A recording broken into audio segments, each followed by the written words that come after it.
The Deportees by Roddy Doyle. Narrated by Hugh Lee. Forward. Maybe it was Riverdance.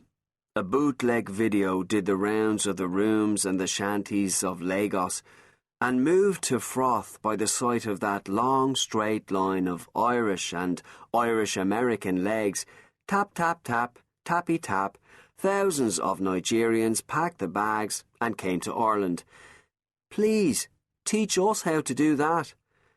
I suspect it was more complicated.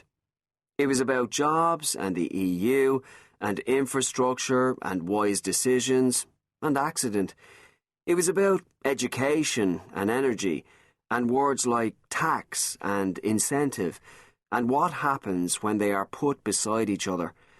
It was also about music and dancing and literature and football. It happened, I think, sometime in the mid-90s. I went to bed in one country and woke up in a different one.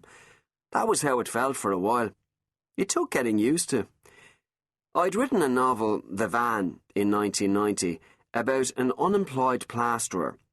5 or 6 years later, there was no such thing as an unemployed plasterer. A few years on, all the plasterers seemed to be from Eastern Europe.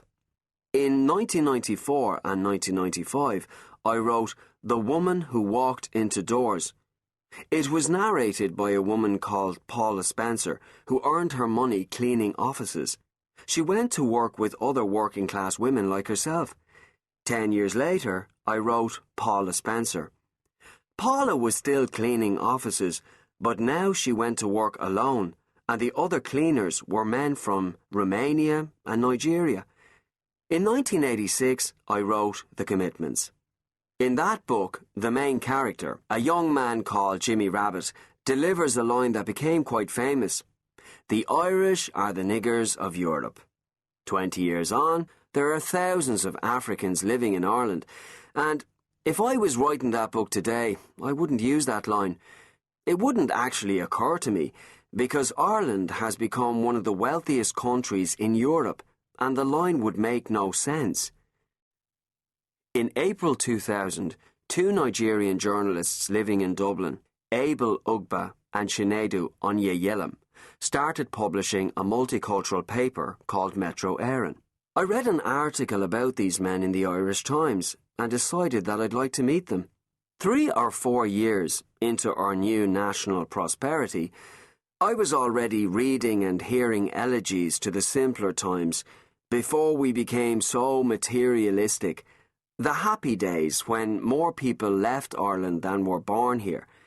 When we were afraid to ask anyone what they did for a living because the answer might be nothing. When we sent our pennies and our second-hand clothes to Africa but never saw a flesh and blood African. The words racist and racism were being flung around the place, and the stories were doing the rounds.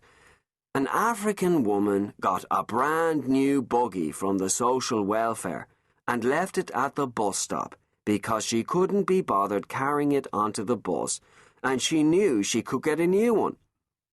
A man looked over his garden wall and found a gang of Muslims next door on the patio slaughtering an Irish sheep.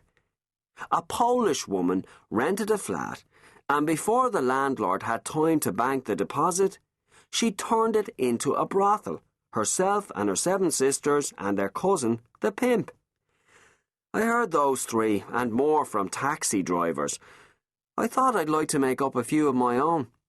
I met Abel Ugba and asked him if I could write for Metro Eireann, and while we talked, the idea for the first story came to me.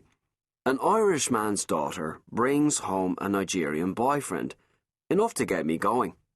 Abel suggested 800 words a month. The paper was a monthly. It's now weekly.